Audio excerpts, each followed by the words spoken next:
The bridge of the Keltharn warship Bright Dawn shook violently as another plasma bolt struck its failing shields. Admiral Thesicor gripped the command rail with all four of his arms, his compound eyes scanning the holographic display that showed the terrible truth. His fleet was dying. Red icons blinked out one by one on the tactical screen. Each disappearing light represented a ship and its crew of 200 souls. The Vrexian Dominion had brought 500 warships to this battle. The Keltharn Confederacy had managed to gather only 150 vessels for this desperate last stand. The numbers told a story of inevitable defeat. "Admiral, the Crystal Wind has been destroyed," reported his tactical officer, her voice steady despite the fear in her eyes. "The Morning Star is venting atmosphere. They are requesting permission to evacuate." Thesicor's mandibles clicked together in frustration. 3 years. 3 long years of war against the Vrexians, and it had come to this. The colony world of Valrine IV hung in space below them, home to 40 million Keltharn civilians. Women, children, families who had built lives on this peaceful world. Now the Vrexians wanted to take it all away. "Denied," Thesicor said quietly. "Every minute we hold them here is another minute for the evacuation ships to escape. Tell the Morning Star to ram the nearest Vrexian cruiser if they must." The officer nodded and relayed the orders. On the screen, the damaged Keltharn ship changed course, angling toward a larger Vrexian vessel. The Admiral watched as the Morning Star accelerated, its engines burning bright. The Vrexian ship fired, and the Morning Star exploded in a ball of fire. But its debris field continued forward, slamming into the Vrexian cruiser and tearing a hole in its hull. One more enemy ship damaged. One more small victory in a war they were losing. "Sir, we are receiving a transmission from the Vrexian flagship," the communications officer announced. "Put it on screen." The main view screen flickered, and the face of Warlord Kraxus appeared. The Vrexian commander was a massive reptilian creature with scales like dark armor and eyes that burned with cruel intelligence. His lipless mouth curved into what might have been a smile. "Admiral Thesicor," Kraxus hissed, his translator rendering his words in perfect Keltharn. "Your resistance is admirable but pointless. Surrender now, and I will allow your people to live as slaves. Continue fighting, and I will burn your world to ash." Thesicor stood straighter, all 4 arms crossed over his chest in the Keltharn gesture of defiance. "The Keltharn Confederacy does not bow to tyrants. We would rather die free than live in chains." Kraxus laughed, a horrible sound like rocks grinding together. "Then die you shall. I give you one final chance. Surrender in the next 10 minutes or I will begin orbital bombardment of your cities." The screen went black. Thesicor turned to his communications officer. "Send out a wideband distress signal on all frequencies. Let every allied species in this sector know what is happening here. If we must fall, let the galaxy remember that the Keltharn stood against evil." "Yes, Admiral." The bridge fell silent except for the hum of failing systems and the distant thuds of weapons impacts. Thesicor looked at his crew. They were young, most of them. This was supposed to have been a peaceful posting, guarding a quiet colony world. Instead, they had been thrust into the largest war the galaxy had seen in centuries. "It has been an honor to serve with all of you," Thesicor said softly. The crew responded with the traditional salute, their arms crossing over their chests. On the tactical display, more red icons vanished. Only 90 Keltharn ships remained. The Vrexian fleet still had over 400 vessels. 10 minutes passed like hours. Then the communications officer gasped. "Admiral, I am detecting massive energy signatures at the edge of the system." Thesicor's heart skipped a beat. Reinforcements? Had one of their allies responded to the distress call? "Identify them." "Scanning now, sir. The energy readings are strange. I have never seen anything like this. Wait, ships are emerging from faster-than-light travel. Counting, 100, 150, 200 vessels." Hope surged through Thesicor's chest. 200 ships. That could turn the tide of battle. "What species? Keltharn, Vaxian, Tellurian?" The officer stared at her screen in disbelief. "Sir, the identification transponders are reading. Human. It is the humans. Theskor felt confusion replace his hope. Humans? The newcomers to galactic society? The friendly traders who had arrived only 50 years ago, eager to learn and exchange goods? They were peaceful. They had no military fleet of significance. That cannot be correct, Theskor said. Run the scan again. Confirmed, Admiral. 200 human warships just entered the system. They are broadcasting on all channels. A voice came through the speakers, speaking in clear, unaccented galactic standard. It was a human voice, female and calm. This is Fleet Admiral Sarah Chen of the Terran Commonwealth 3rd Expeditionary Fleet. We received your distress call, Admiral Theskor. We are here to help. All Keltharn vessels fall back to defensive positions around the planet. We will handle this. Theskor stared at the tactical display. The human ships were smaller than standard galactic warships, sleek and angular, where most species built broad and rounded vessels. They moved in perfect formation, each ship precisely positioned relative to the others. On the screen, the Vrexian fleet was already turning to face this new threat, and Warlord Kraxus was laughing. Warlord Kraxus stood in the command center of the Crimson Tyrant, his clawed hands gripping the edge of the tactical table as he studied the newcomers. Humans, the merchant species, the diplomats who smiled and traded and asked endless questions about galactic history. They had just brought 200 small ships to challenge his fleet. Of over 400 warships, they dare to threaten us? Kraxus growled. His officers shifted nervously around him, but none spoke. They knew better than to interrupt their warlord when he was in this mood. The human transmission continued. Vrexian vessels, this is Admiral Chen.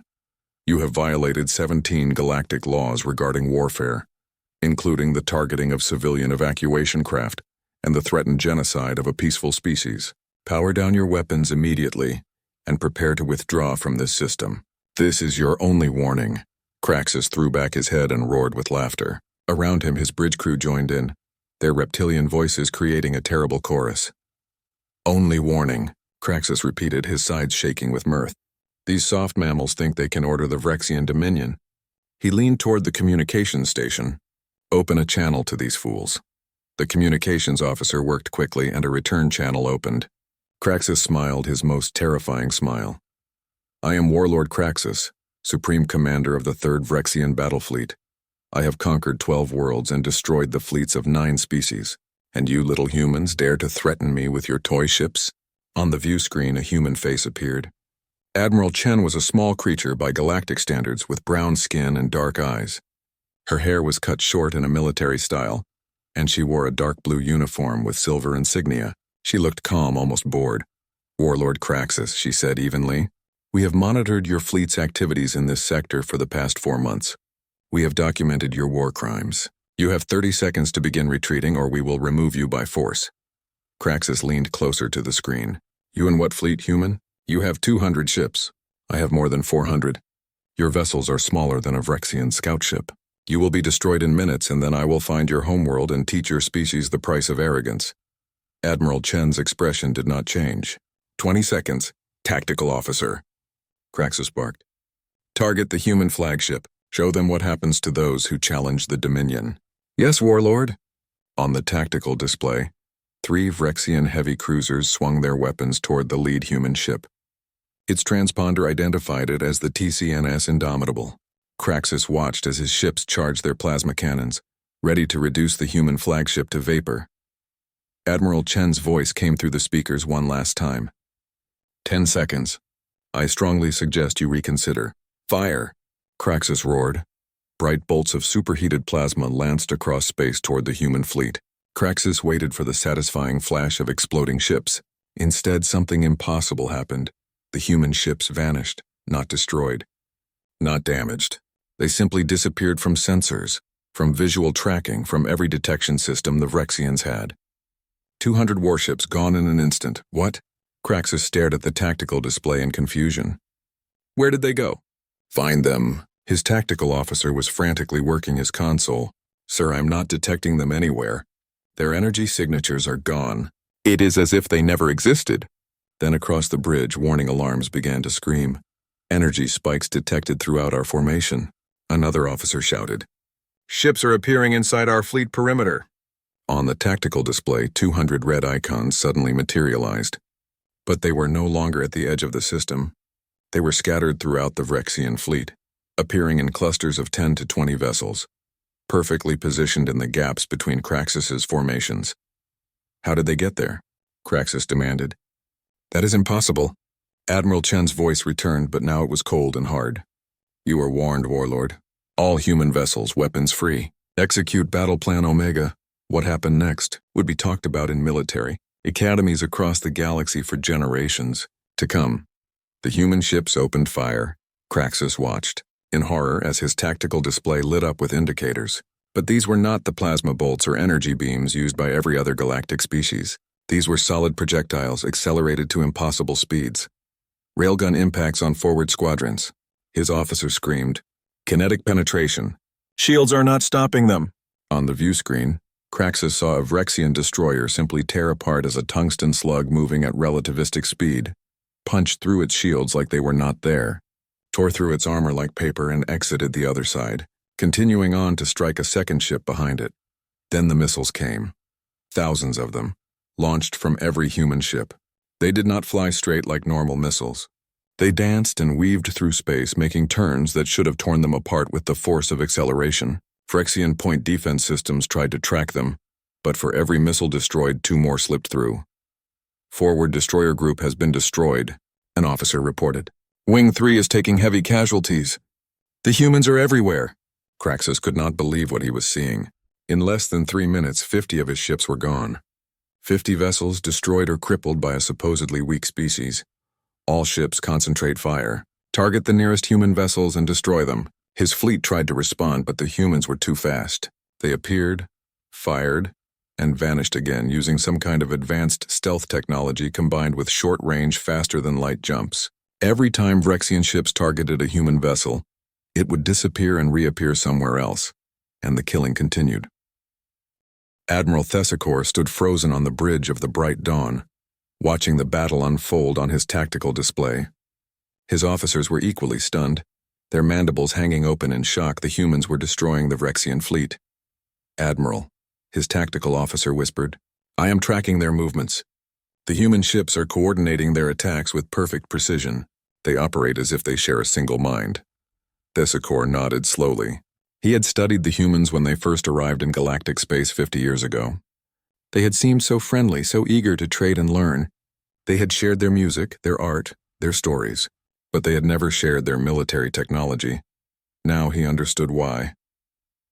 On the screen, a group of 20 human ships materialized around a Vrexian battlecruiser. The first ship fired a spread of missiles that overwhelmed the battlecruiser's point defenses. The second ship hit it with a railgun barrage that tore through its weakened shields. The third ship launched a single massive projectile that Thesicor's sensors identified as a nuclear warhead. The Vrexian battlecruiser exploded in a brilliant flash of light. The human ships vanished again before the Vrexian escorts could respond. How many Vrexian ships have been destroyed? Thesicor asked quietly. 150, Admiral. In less than 4 minutes of combat, 4 minutes. The Vrexians had lost 150 ships in 4 minutes. The Keltharn Confederacy had been fighting them for 3 years, and had never achieved anything close to this level of destruction. Admiral, Chen is transmitting again, the communications officer announced. Thesicor nodded.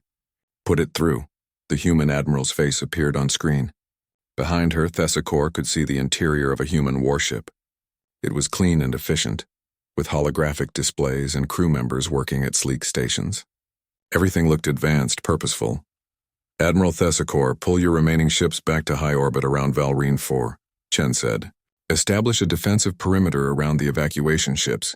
We will finish this. Admiral Chen, Thesicor found his voice. How are you doing this? How did you hide this fleet? This technology? Chen's expression softened slightly. We learned from our own history, Admiral. On Earth, we fought wars for thousands of years. We became very good at it. When we came to the galaxy, we saw the threats that existed. We saw species like the Vrexians who believed that strength gave them the right to take whatever they wanted. We decided to prepare. We hoped we would never need to use what we built, but we would not stand by and watch genocide happen when we had the power to stop it. On the tactical display, more Vrexian ships winked out of existence. Fall back to the planet, Admiral, Chen said. Protect your people. That is your duty. This is ours. The transmission ended. Thesicor looked at his crew, then at the tactical display. The Vrexian fleet was in chaos. Ships were trying to flee, trying to fight, trying to regroup. Nothing worked. The humans were everywhere and nowhere, striking with terrifying precision. All ships, Thesicor ordered, fall back to high orbit. Defensive formation around the evacuation vessels. The remaining Keltharn ships began to withdraw. As they moved, Thesicor kept watching the battle. He saw the Crimson Tyrant, Warlord Craxus's flagship, turning to face the human flagship TCNS Indomitable. The two vessels were not evenly matched. The Crimson Tyrant was 3 times the size of the human ship, with enough firepower to destroy a small moon. But Thesicor had learned something important in the last few minutes. Size did not matter. Not against the humans. The Crimson Tyrant fired every weapon it had. Plasma cannons, missile batteries, particle beams, everything. The space between the two ships lit up with the fury of the attack. The TCNS Indomitable did not dodge. It did not activate stealth. It simply accelerated forward straight into the barrage. Their shields are holding, Thesicor's tactical officer reported in amazement. The human shield technology is absorbing the impacts. How is that possible? The Indomitable closed the distance. On its dorsal surface, a single massive weapon turret rotated to face the Vrexian flagship.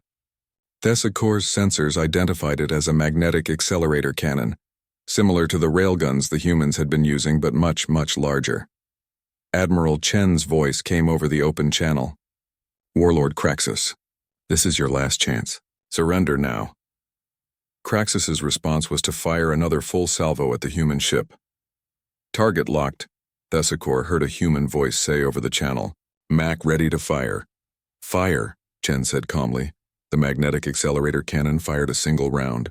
It was a solid slug of tungsten and depleted uranium, weighing several tons, accelerated to a significant fraction of light speed. The round hit the Crimson Tyrant dead center. For a moment, nothing seemed to happen. Then the Vrexian flagship simply came apart. The round punched through the forward shields, through the armor, through every deck and bulkhead, and hit the main reactor core. The Crimson Tyrant exploded in a fireball that could be seen from the surface of Valrine 4. Silence fell across all channels. Then, from the remaining Vrexian ships, messages began to flood in. Cease fire. We surrender! Do not fire. We are powering down weapons. Admiral Chen's voice returned, professional and cold. All Vrexian vessels, this is Admiral Chen. You will power down all weapon systems immediately. You will transmit your crew rosters and cargo manifests. Any ship that attempts to flee or power up weapons will be destroyed. You have 30 seconds to comply. Across the battlefield, Vrexian ships began shutting down their systems. The battle was over, 12 minutes. The humans had defeated a Vrexian fleet of over 400 ships in 12 minutes. Thesicor sat down heavily in his command chair, all 4 of his arms trembling. Around him, his crew was silent, staring at the displays in disbelief. The humans had saved them, but they had also revealed something terrifying. They had been hiding among the galactic community for 50 years, pretending to be peaceful traders while building a military force unlike anything the galaxy had ever seen. What else, Thesicor wondered, were the humans hiding? Admiral Sarah Chen stood on the bridge of the TCNS Indomitable, watching as the last Vrexian ship powered down its weapons. Around her, the bridge crew worked efficiently, coordinating with the other ships in the fleet to secure the surrendered vessels. Captain Rodriguez, Chen said to her second-in-command, deploy medical and rescue teams. I want aid rendered to all damaged vessels, Keltharn and Vrexian alike. Any ship venting atmosphere gets priority. Yes, Admiral, Rodriguez replied. The man was tall even by human standards, with gray hair and a scar across his cheek from an old training accident. What about the Vrexian survivors? Treat them the same as everyone else. They are prisoners now, not enemies. Make sure our people understand that. Understood. Chen pulled up the tactical display. 200 human ships, all intact. 0 casualties. On the Vrexian side, 173 ships destroyed, another 87 damaged.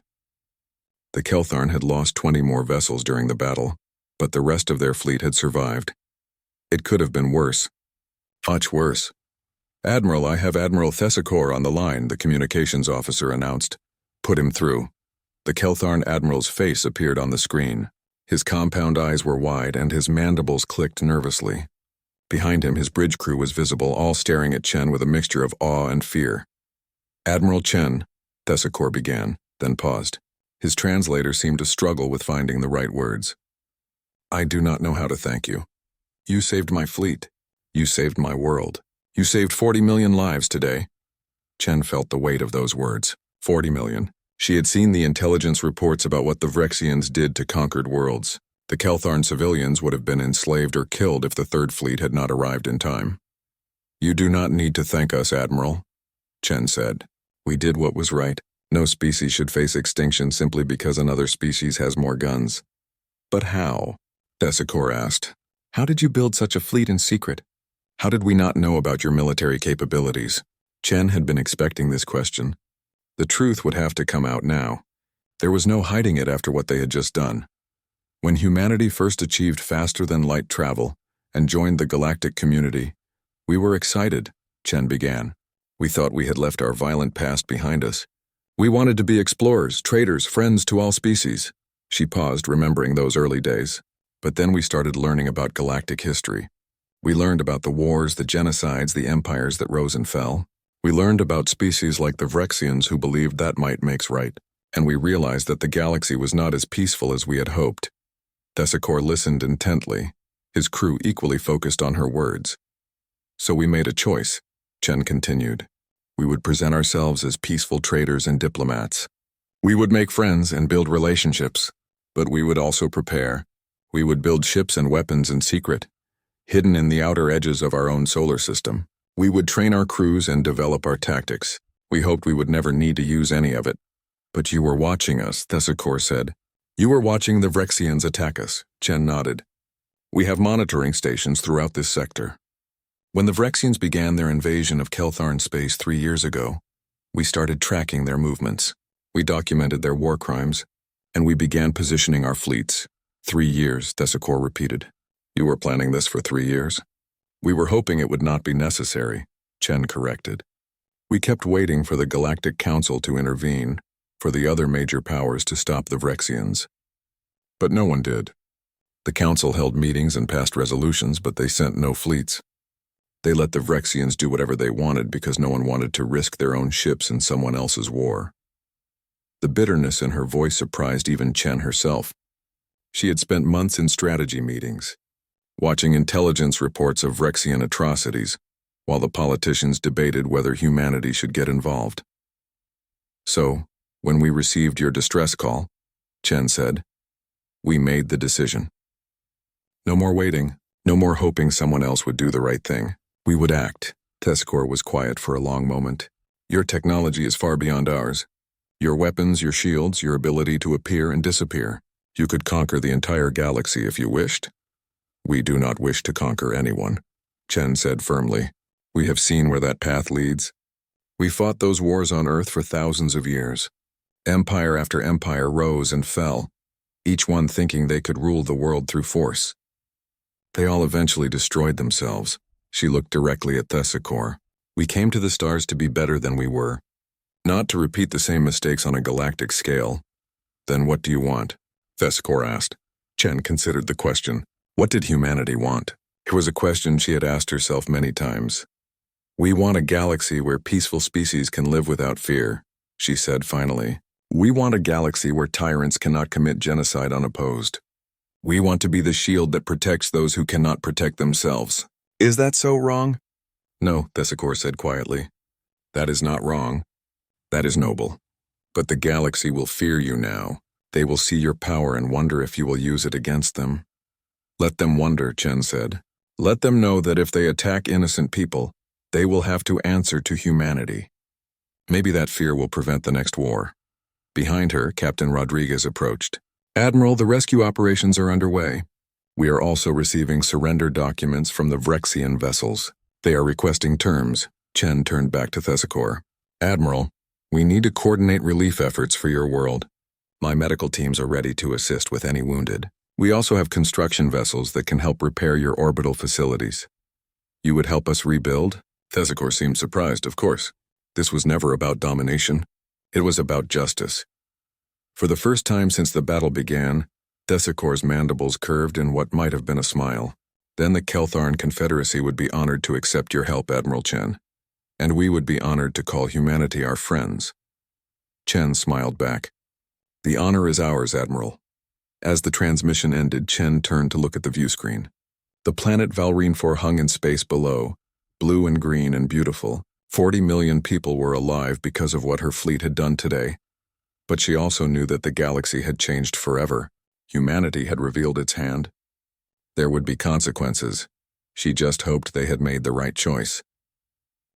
The emergency session of the Galactic Council took place 3 weeks after the Battle of Valrine 4. Representatives from 47 species gathered in the Great Council chamber on the neutral station of Galactic Prime, a massive orbital habitat that served as the center of galactic government. Admiral Chen sat in the human delegation box wearing her dress uniform. Beside her sat Ambassador David Wong, humanity's chief diplomat, and General Marcus Freeman, commander of the Terran Commonwealth Defense Forces. Behind them sat a dozen other human officials and advisors. Across the circular chamber, representatives from dozens of species watched them, some with curiosity, some with fear, some with barely concealed hostility. The council speaker, a tall being from the ancient Tellurian species, struck the resonance crystal that called the session to order. The sound echoed through the chamber, and all conversation ceased. This emergency session has been called to address the recent military action taken by the Terran Commonwealth in the Valrine system, the speaker announced. Fleet Admiral Sarah Chen of Humanity will now present her statement. Chen stood and walked to the central platform. Every eye in the chamber followed her. She could feel the weight of their attention, the mixture of emotions directed at her species. Honored delegates, Chen began, her voice carrying clearly through the chamber's acoustics. 3 weeks ago, the 3rd Expeditionary Fleet of the Terran Commonwealth intervened in the Rexian invasion of Keltharn space. We destroyed or disabled 260 Vrexian military vessels. We suffered 0 casualties. The Keltharn colony of Valrine 4, with its 40 million inhabitants, was saved from invasion and possible genocide. Murmurs spread through the chamber. The casualty numbers had been reported, but hearing them stated so plainly was still shocking. Many of you are wondering why humanity took this action, Chen continued. Some of you are wondering how we built such a fleet in secret. Some of you are wondering what we want. I will answer all of these questions. She pulled up a holographic display that appeared above the central platform. It showed intelligence footage of Vrexian attacks on Keltharn worlds. Cities burning, civilian ships destroyed, prisoners being executed. For 3 years, the Vrexian Dominion has waged a war of extermination against the Keltharn Confederacy, Chen said. They have violated every galactic law regarding warfare. They have targeted civilians. They have destroyed medical vessels. They have tortured prisoners. All of this has been documented and reported to this council. The images continued. More atrocities. More evidence. And what did the council do? Chen asked. You held meetings. You passed resolutions condemning the violence. You imposed minor trade sanctions. But you sent no fleets. You offered no real help. You let the Vrexians do whatever they wanted because intervening would have been expensive and risky. The human accuses us of cowardice, shouted the Vaxian delegate, a large insectoid being. She forgets that some of us tried to help. The Vaxian Protectorate sent aid ships, and the Vrexians destroyed them, Chen replied. Because aid ships are not warships. The Keltharn needed military support, not charity. They needed someone to stand beside them and fight.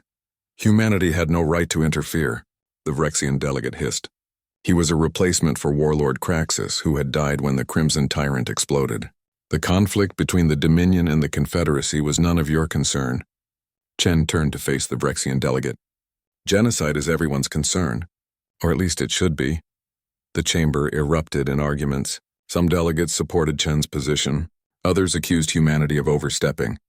The speaker struck the resonance crystal repeatedly before order was restored. Admiral Chen, the speaker said, you have not addressed the primary concern of this council. Your species has been part of the galactic community for only 50 years. Yet you possess technology that surpasses most species by generations. You built a military fleet of tremendous power in secret. Many delegates fear that humanity's true intentions are conquest. Chen had expected this accusation. I understand the fear, she said calmly. But ask yourselves this question. If humanity wanted to conquer the galaxy, why would we wait? We could have begun attacking while we were still unknown. We could have struck at your homeworlds before you knew we were a threat, but we did not. Instead, we revealed ourselves only to stop a genocide. She gestured to the Keltharn delegation box, where Admiral Thessakor sat with his species representatives. Ask the Keltharn if they fear us. Ask them if we behaved as conquerors or as defenders. Thessakor stood, his forearms spread wide. The Keltharn Confederacy does not fear humanity, he declared. We owe them our lives and the lives of 40 million of our people. Yes, they are powerful. Yes, their technology is advanced. But they use that power to save us, not to enslave us. They have spent the past 3 weeks helping us rebuild, asking nothing in return. These are not the actions of conquerors. But what is to stop them from changing their minds? Asked the delegate from the Morrigan Collective, a cybernetic species. What guarantee do we have that humanity will not turn their weapons on us next? Chen met the Morrigan delegate's optical sensors. You have the same guarantee you have from any other species. None. Any of the major powers in this chamber could choose to become conquerors. The Vaxian Protectorate has enough ships to invade smaller species. The Tellurian Federation has weapons that could devastate worlds. The Zindari Empire controls resources that could fund endless wars. Power exists everywhere in this galaxy. The question is not whether someone has power, but what they choose to do with it. She paused, letting her words sink in. Humanity chooses to use our power to protect the innocent.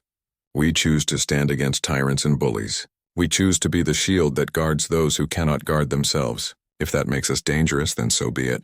But we will not apologize for doing what is right. Ambassador Wong stood and joined Chen on the platform.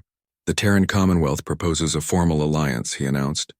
Any species that wishes to join can do so.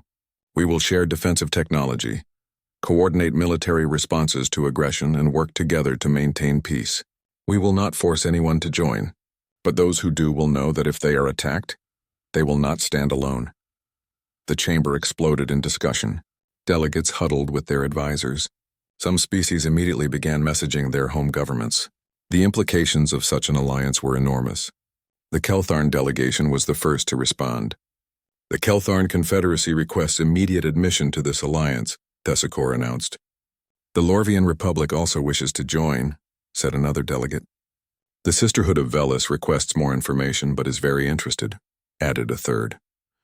Over the next hour, 17 species formally requested to join the human alliance. Another 12 requested information packets.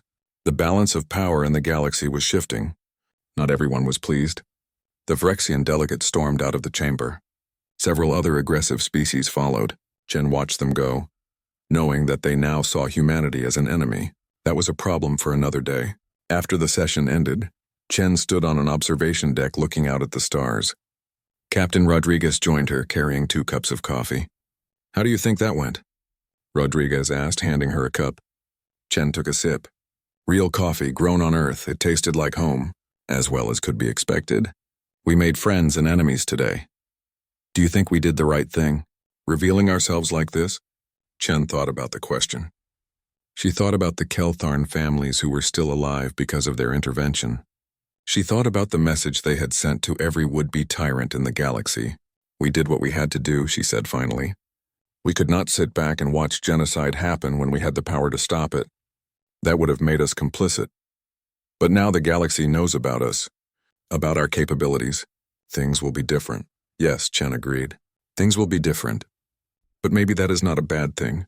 Maybe knowing that someone will stand up to aggression will prevent future wars. Maybe the next warlord Craxus will think twice before attacking a peaceful species. Rodriguez nodded slowly. And if they do not think twice?